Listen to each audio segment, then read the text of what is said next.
বিসমিল্লাহির রহমানির রহিম। ইজি ম্যাথের পক্ষ থেকে আপনাদেরকে স্বাগতম। দেখুন, এখানে একটি ম্যাথ দেওয়া হয়েছে a plus B equal to 5 এবং a minus B equal to 3 হলে এ বি এর মান কত। ম্যাথটি এসেছে 10তম বিসিএসে। তাহলে ম্যাথটি আমরা সমাধান করার জন্য একটি সূত্র প্রথমে লিখে নেব। এ বি ইকুয়াল টু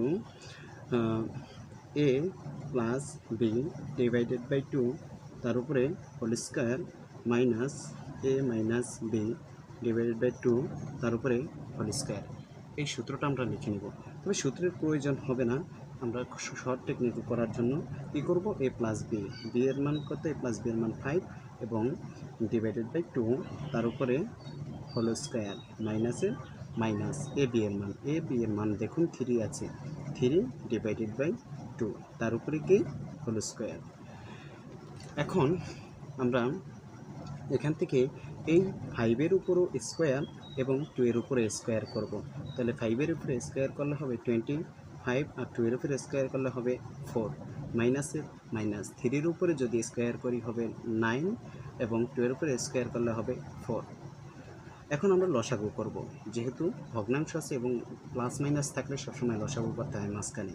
তাহলে ভগ্নাংশ থাকার কারণে আমরা 2টা 4 আছে, 2টা 4 থেকে একটি 4 লসাগু নিয়ে নিলাম।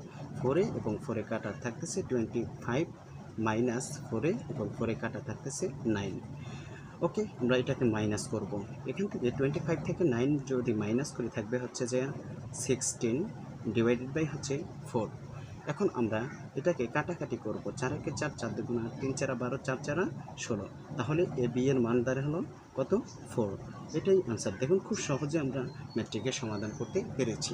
এটি সূত্র ছাড়াও যদি আপনি টেকনিক জানেন তাহলে খুব সহজে শর্ট টেকনিকে করতে পারবেন। সকলকে ধন্যবাদ, সাথেই থাকবেন নতুন নতুন আপডেট পাওয়ার জন্য।